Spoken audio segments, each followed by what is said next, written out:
महाभारत कालीन में रिश्ते और उनके द्वंद्व, जिसमें छल, ईर्ष्या, विश्वासघात और बदले की भावना का बाहुल्य है, लेकिन इसी में प्रेम, प्यार, अकेलापन और बलिदान भी है। तो आइए जानते हैं कि कर्ण और भगवान श्री कृष्ण के संबंधों को लेकर 5 महत्वपूर्ण बातें। वीडियो में अंत तक जरूर बने रहें। 1. कुंती पुत्र कर्ण एक महान योद्धा था जो कौरवों की ओर से लड़ा था। कुंती श्री कृष्ण के पिता वासुदेव की बहन और भगवान कृष्ण की बुआ थी। कुंती का पुत्र होने के कारण कर्ण भगवान श्री कृष्ण का भाई था। 2. कृष्ण के कारण ही कर्ण को अपने कवच और कुंडलों को इंद्र को दान देने पड़े थे।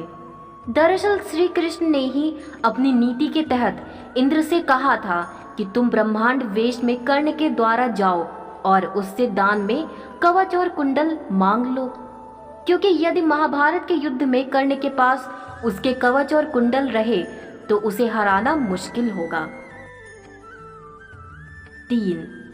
जब पांडवों का वनवास और अज्ञातवास समाप्त हो गया, तब श्री कृष्ण ने इस विनाशकारी युद्ध को टालने के लिए विराट नगरी से पांडवों के दूत के रूप में चलकर हस्तिनापुर की सभा में आकर पांडवों के लिए दुर्योधन से 5 गांव मांगे।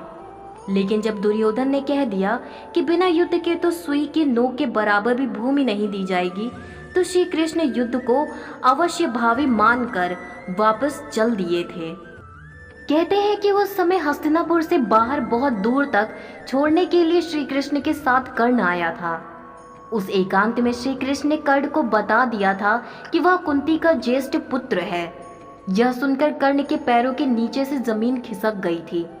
श्री कृष्ण ने एक बार फिर कहा, हे कर्ण, तुम कुंती के ज्येष्ठ पुत्र हो और तुम्हारे पिता सूर्यदेव हैं, इसीलिए तुम्हें युद्ध में पांडवों का साथ देना चाहिए। नीति मर्ग्य कर्ण ने तब नीतिकार कृष्ण को जो कुछ कहा था वह बड़ा ही मार्मिक है और उस दानवीर के प्रति श्रद्धा का भाव पैदा करने वाला है। उसने कहा, हे मधुसूदन, मेरे और आपके बीच में जो ये गुप्त मंत्रणा हुई है, इसे आप मेरे और अपने बीच तक ही रखें, क्योंकि यदि जितेंद्रिय धर्मात्मा राजा युधिष्ठिर यदि यह जान लेंगे कि मैं कुंती का बड़ा पुत्र हूँ तो वे राज्य ग्रहण नहीं करेंगे। कर्ण ने आगे कहा था कि उस अवस्था में मैं उस समुद्रशाली विशाल राज्य को पाकर भी दुर्योधन को ही सौंप दूंगा। मेरी भी यही कामना है कि इस भूमि मंडल के शासक युधिष्ठिर ही बने। 4. युद्ध के 17वें दिन शल्य को कर्ण का सारथी बनाया गया। उस दिन कर्ण तथा अर्जुन के मध्य भयंकर युद्ध होता है। युद्ध के दौरान श्री कृष्ण अपने रथ को उस ओर ले जाते हैं जहां पास में ही दलदल होता है। कर्ण का सारथी यह देख नहीं पाता है और उसके रथ का एक पहिया दलदल में फंस जाता है। रथ के फंसे हुए पहिए को कर्ण निकालने का प्रयास करते हैं। इसी मौके का लाभ उठाने के लिए श्री कृष्ण अर्जुन से तीर चलाने को कहते हैं। बड़े ही बेमन से अर्जुन असहाय अवस्था में कर्ण का वध कर देता है। इसके बाद कौरव अपना उत्साह हार बैठते हैं, उनका मनोबल टूट जाता है। फिर शल्य प्रधान सेनापति बनाए जाते हैं, परंतु उनको भी युधिष्ठिर दिन के अंत में मार देते हैं। 5. कहते हैं कि कर्ण जब अंतिम सांसें ले रहे थे तब भगवान कृष्ण ने उनकी एक अंतिम परीक्षा ली। वे उसके पास पहुंचे और कहा कि तुम एक दानवीर हो, क्या मुझे कुछ दान दोगे?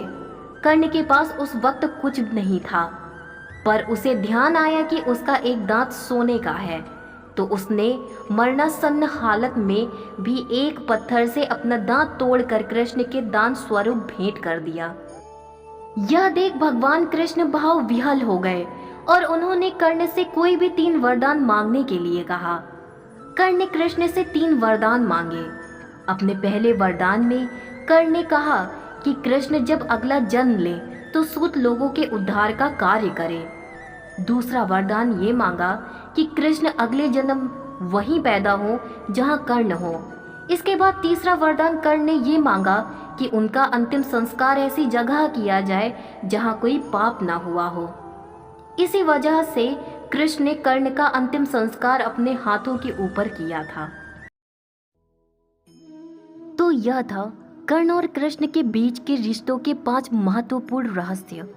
उम्मीद है आप सभी को यह वीडियो पसंद आई होगी। वीडियो को लाइक शेयर सब्सक्राइब ज़रूर करें। अब मिलते हैं किसी नई जानकारी के साथ, तब तक के लिए राधे राधे।